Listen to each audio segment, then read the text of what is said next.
All right, what's up all my close personal internet friends? Got another video for you today. Thanks for all the feedback on the 2024 bike tier list. I think we're establishing some good lore with this channel. I'm loving all the banter in the comments, and yeah, let's keep on the gas. Got another end of year type video for you. Looking forward to 2025 this time. The 2025 mountain bike trend forecast. A lot of things are in, a lot of things are out for 2025. You don't want to be caught slipping. I've got my finger on the pulse of the mountain bike world, so let's get into it. First thing, sprinter vans are out.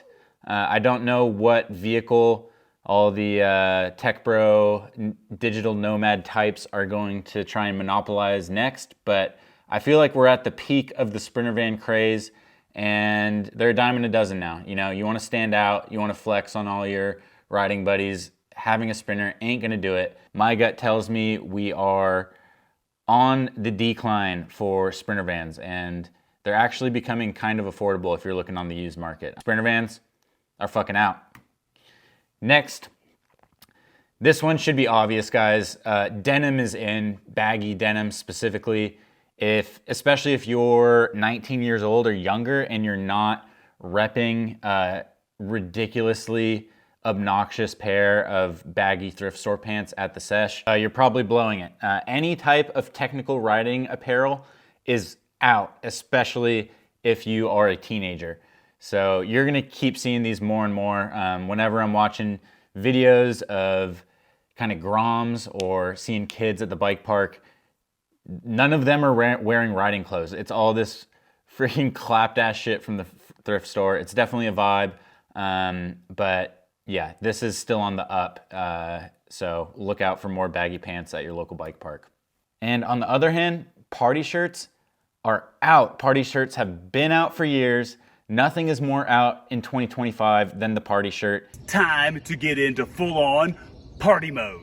Oh my All right, God. we are in full-on party mode with our new party. The party shirt screams, I have nothing more interesting about myself than this stupid fucking shirt.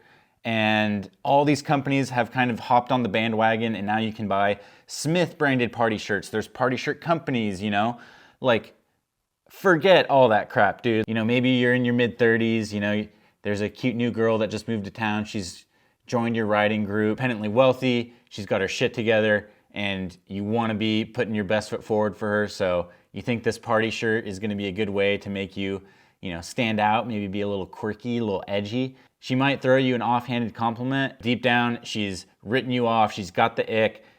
Party shirt is some beta ass bullshit. Your time has come and gone.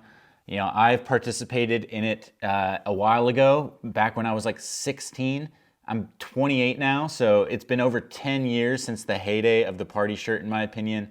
You know, everyone's gonna say I did it when it was cool, but I feel like I was on the forefront of the Hawaiian party shirt type thing.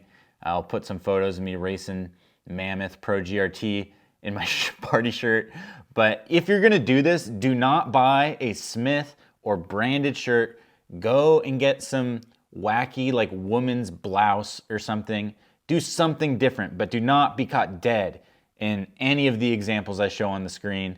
It's okay to want to express yourself via style, but you can do better than this.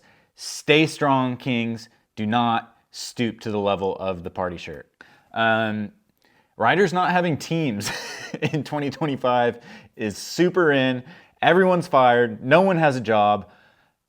Athletes are scrambling to put together a professional career, and it's a bummer to see, but if anything, it makes me even less bummed my professional racing career didn't turn out, because if legit established pros that are in the top half of the Enduro and World Cup field are without rides, like, my ass would have been toast anyway. So I'm okay to be on the sidelines yapping about this shit instead of in the mix getting fucked on by the industry. Long chainstays, super in. You guys saw this one coming, but things are gonna get longer and longer. I think it's probably gonna take like 2 full model years, like 8 years down the road, for companies to kind of finally understand that this is something that needs to happen in their bikes. And I think they're going to get progressively longer, millimeter by millimeter, until most bikes are around the 445 to 450 mil range for a size large. A specific jib bike, that can be shorter, that makes sense. But for run-of-the-mill mountain biking, longer chainstays for larger sizes, I think just makes sense. And more brands are going to start to realize that, I think. And it seems like consumers are starting to demand that, or at least look at that as part of the value package of the bike. But regardless, shout out to Forbidden, Banshee, Mondraker, Raw, and the handful of other manufacturers that are putting out options in that space. Dad cams, super in. I think they've been in for a little bit, but grab yourself a little camcorder. Making little shit edits on clapped out camcorders is super in. I think a lot of the Groms are on this sort of train, and if you don't have one of these in your riding group, I would highly recommend it. It's low cost, and if you edit and film it well, it really doesn't matter how crappy the quality is, and you can make some really funny or just honestly some good riding videos. So get yourself a camcorder. Manuals are super in. This could be the most in thing for 2025. Learning how to manual is the thing to do. Mountain biking is supposed to be hard. Manuals, they're hard to learn, but once you get it, it transforms your riding. So the alpha thing to do this upcoming year is to closet train manuals. Don't show any weakness on your group rides. Do manuals in front of your house, for however long it takes, and then come out to the group ride and just rip manuals in front of everyone, and that'll help your alpha status in the ride group. And besides being a totally alpha move, the manual is the key to unlocking like the next level of advancement in riding. I think a lot of people kind of ignore it or put it to the side, but once you can manual, this means you can hold your weight and manipulate the bike with your lower body in a way that you might not really have a good grasp on if you don't know how to manual. So I'd recommend it. Yes, it's hard, but just go out and put the time in. There's no need for those manual trainers. That's some beta ass bullshit. If your riding crush gets word of that, she's definitely getting the ick.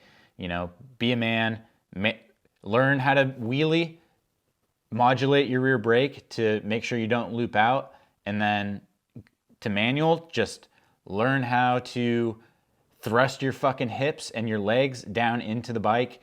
That leverages the front end up. You're not really pulling up on your arms. And once you get a feel for that, then it's just feel and your balance point. So no need to buy a manual trainer and watch 3 hours worth of how-to YouTube videos. Just put in the work, figure it out, and the manual will be the best thing you'll have ever done for your riding. Energy drinks. Energy drinks are super out in 2025. They either have a ton of sugars or a bunch of artificial sweeteners that are bad for you. Way too much caffeine. It's just not the best solution. What is in is Magic Mind. Magic Mind is a mental performance energy shot, and they reached out to me asking if I wanted to try their 7-day challenge. I said yes. They sent out a batch of product, and after trying it for over a week straight, I can definitely say this is a much healthier and a much more effective way to get an energy boost. It gives me a much more sustained, level-headed type of energy instead of a big, crazy, caffeinated, geeked out boost and then a crash. So I like the way this stuff has made me feel. It's a welcome part of my daily routine now. And if you guys are interested in giving it a try, there's a discount link in the description, and it helps support the channel. Oh my gosh. Sorry guys, I'm cat sitting right now, and this is probably a good time to introduce you to Maki. She's adorable and one of the chillest cats I've ever met. So you want to be part of the show, Maki? We can fit you in here.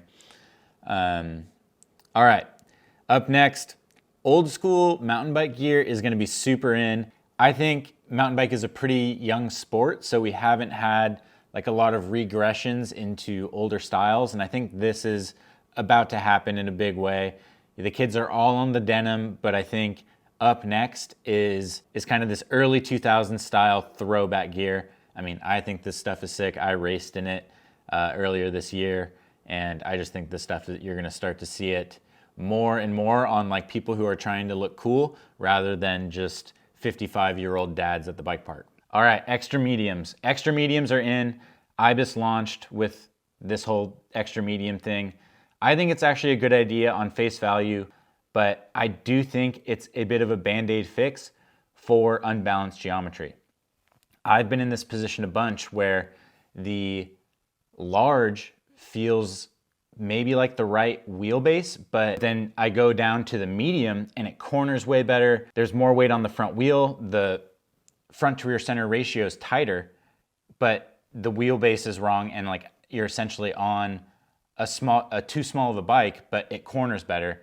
But then you go to the large and you get the body position you want, but it corners way worse and it's hard to deal with. So and that makes it feel too big. I feel like if a lot of people had the large that had a longer chainstay length, there wouldn't be that like sacrifice in the handling of the bike that people are wanting from the medium. And there's gonna be people that would legitimately benefit from that in-between size, but I do think there's more going on there and there wouldn't be as much of a need for it if the larges in a lot of these brands had longer chainstays. Shimano, I feel like Shimano is on its way out. Like, unless they release a fully wireless 12-speed drivetrain in the next year or two, I don't know. I'm just not seeing much life. If things keep going how they are, I mean, it's gonna be hard to find a Shimano spec'd bike, at least a high-end one, in 2025 and going forward. Maybe they just kind of transition to budget, more entry-level stuff, but man, I want to see Shimano be mixing it up with products that are putting it to or in the same conversation as SRAM. But right now with transmission and everything else SRAM has going on, it's making it tough for Shimano. So I don't know. What do you guys think? The Privateer Racing Dream is out. That has almost completely died with the new rules, with all the teams folding. If you're someone that's trying to come up as like an adult, not a junior, and race professionally, it's tough out there, man. Good luck. I think the days of the Van Zacks and the Denim Destroyer, it was good while it lasted, but yeah, the sport's elevated to a level that makes that sort of move really tough these days. Good tires are super in. Now more than ever, I think there's a range of super quality options from a bunch of different manufacturers. In the past, I think Maxxis was kind of head and shoulders above a lot of what was out there, but now you got tires from Specialized, Continental, Schwalbe, Pirelli, Vittoria that I think are all in a really good spot. You know, obviously some are going to be better than others, but I think in the past it was really easy to end up on bad tires. Now I think it's actually kind of hard. You know, it's hard to go wrong, even with some of these more obscure brands. And I'm looking forward to doing more tire testing in the upcoming year.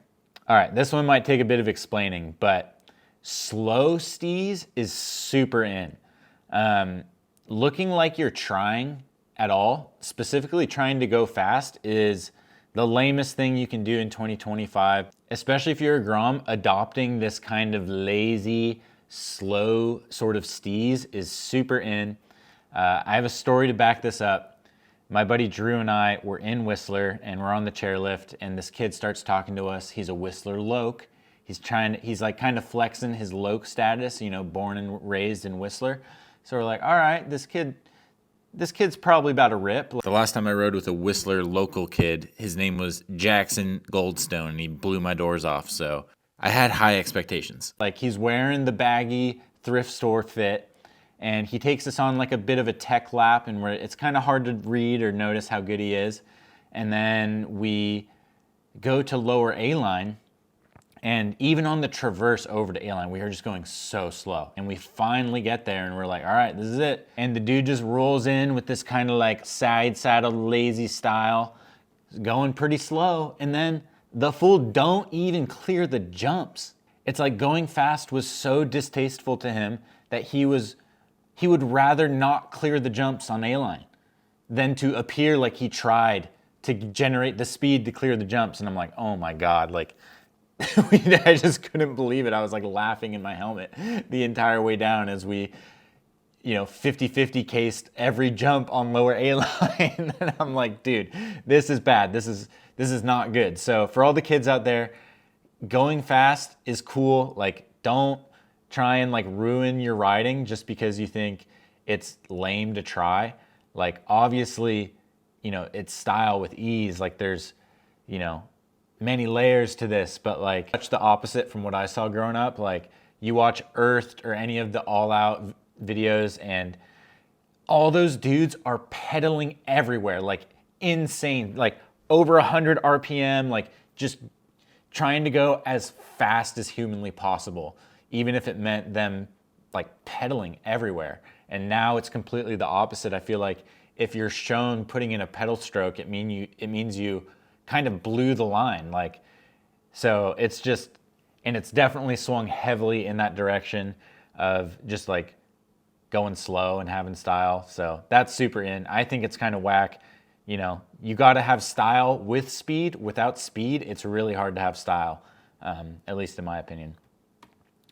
The jib era, I think, is done. I think jibbing is kind of out for 2025. Like, sure, you can throw in a casual nose bonk, but like going for jib type rides, building jib specific bikes, having jib specific riders, I think this is all kind of starting to play out. This sort of Steeze can be cool. I dig it every once in a while, but like the jib craze, I think, is over.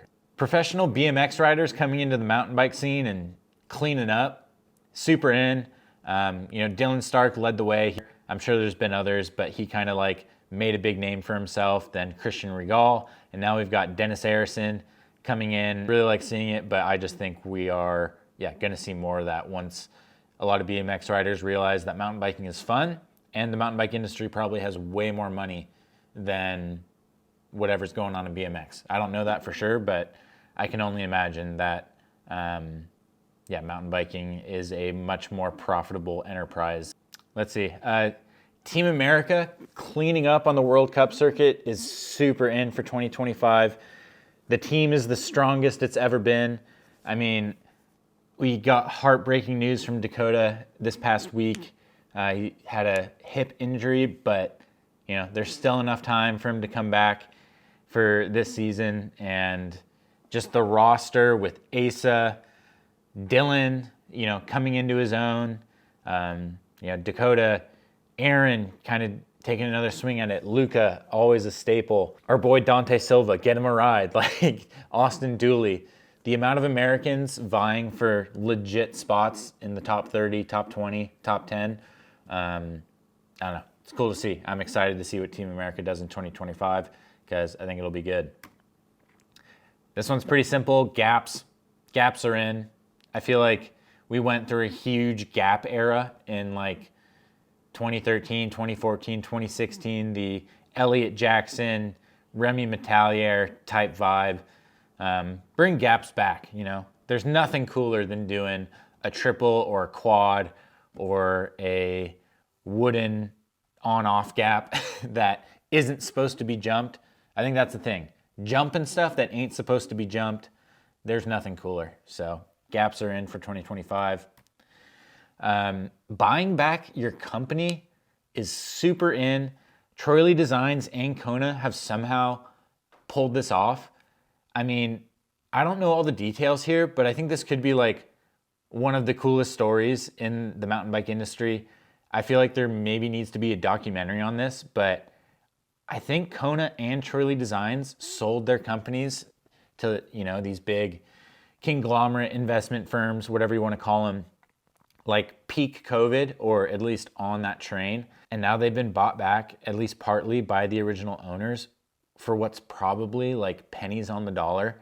And I don't know, I just think there's probably a cool story there. Either way, these iconic brands falling back into the hands of their original founders is, I don't know, really good news to me. There's a lot of like big money, big investment, coming into the mountain bike industry that just kind of devolves these companies into just profit-seeking business entities. And I don't know, that's always kind of sad to see when these are really just like grassroots core mountain bike brands. Mountain biking being cheap, super in. This is the most affordable mountain biking has ever been. Follow Cody Johnson on Instagram if you want to get the inside line on all the hot deals on Facebook Marketplace and Pink Bike. But a quick look on the Pink Bike buy sell page, like I didn't even look that hard for these, and you could get all these bikes for $2,000, and these bikes are sick.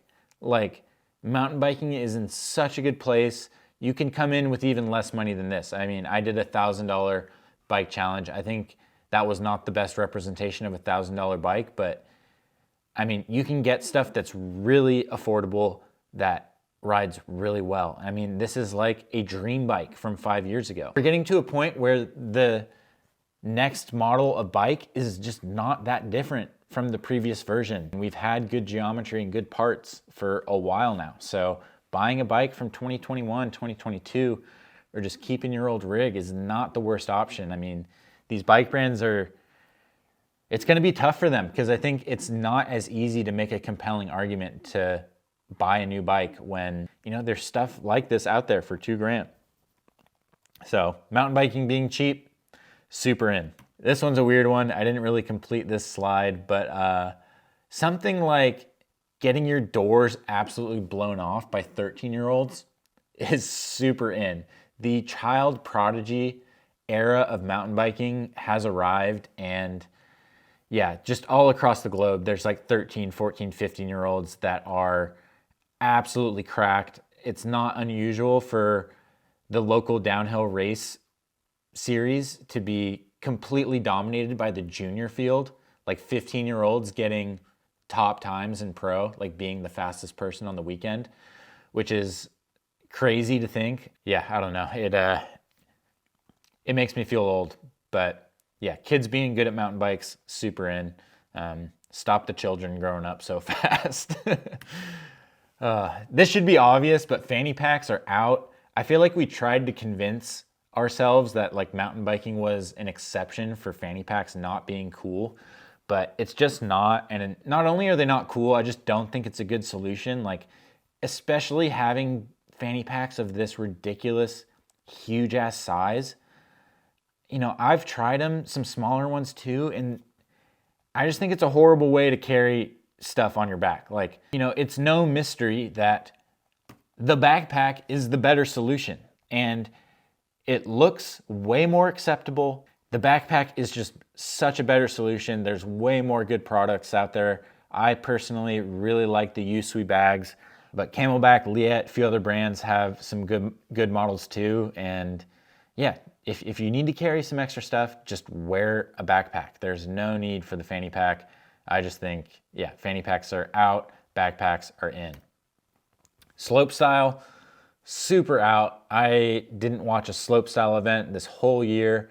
I saw that one guy doing meme coverage of Crankworks. That was kind of funny.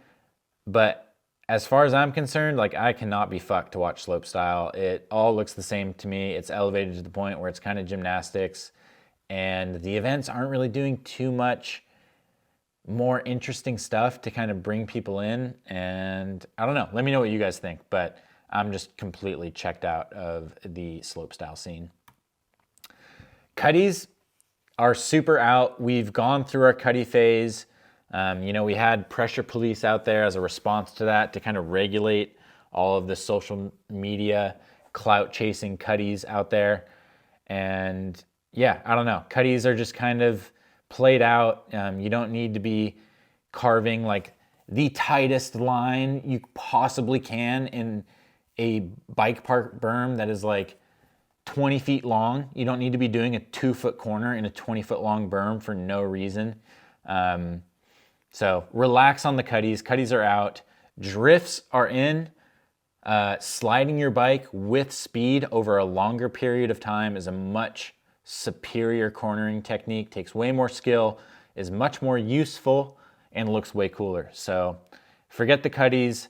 Get those drifts going. Huck out a foot for Sam Hill. if you're a real baller, keep the foot on. The foot on drift is the top tier drift in my opinion, but either way, drifts are in. Companies going out of business, super in. We got the news from GT this past week that they're pretty much putting the brand to rest again after being acquired by Pawn, big giant conglomerate type company. They're pretty much killing GT because the numbers ain't adding up. And I mean, it's rough out there in the bike industry right now. We'll be seeing more bicycle brands go out of business in 2025 for sure. Riding tutorials are super out. Every riding tutorial that needs to be made already exists. There just doesn't need to be a 40th how to manual video, a 40th how to bunny hop video.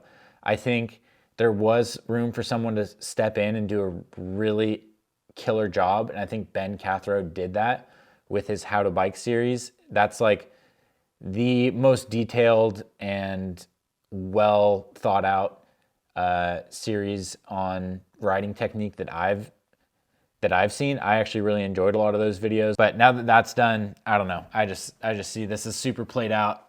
So good luck to anyone making how to MTB videos in 2025 because that shit is out. Light EMTBs. I might be a little early on this, but I think light EMTBs are kind of out. I think we're only like 2 years away, maybe even less, to have just full powered e-bikes just get a little bit lighter and get really close to this light EMTB sort of vibe. And I just think as that gap closes, the kind of argument and spot for the light EMTB is just gonna like shrink and shrink and shrink. So I don't know. I think they're cool right now, but like I said in my 2025 bike tier list, like if I'm buying an e-bike, I'm just getting the full hoss. Get on the big dog, get all the power, and maybe I could be convinced otherwise if I ride more of these and own one at some point, but I just think we're gonna end up with one e-bike class in the future, and this kind of like mid-weight in between one will kind of slowly die off. X-Ups are super in. I don't think they've ever been out, but you don't see them very often. The trick has a bunch of shock value, especially if you mean mug it like this. Like these X-Up pictures go so hard. And I think this is like, for some reason, making this face while doing an X-Up just makes sense. It's kind of a flex. You can do it pretty much off anything. You can basically bunny hop in an X-Up. It's an easy trick to learn. It's hard to mess up. So just chucking X-Ups at random points on your local group ride it's just sick. Like it's a sick move. And if you haven't learned a trick yet, this is a great first trick to learn. Testing it out in random situations is it's just tight. So learn how to X-Up, start busting them out more. I love me a good X-Up. I need to start listening to this too and doing more of them.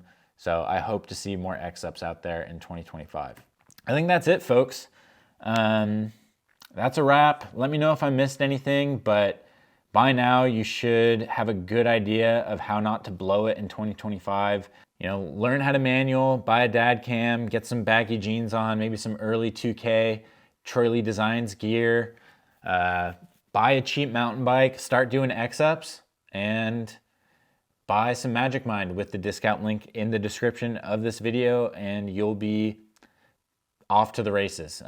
So wish everyone a good 2025. Hope you guys had a killer holiday. We're able to do some biking or some snow sport stuff if you're snowed out right now. But regardless, thanks for watching. Don't forget to hit me up on Patreon if you've been enjoying the content. Everything goes over there early. And there's a nice little niche community over there. But regardless, like I said, Magic Mind, link is in the description, and I'll see you guys in the next video.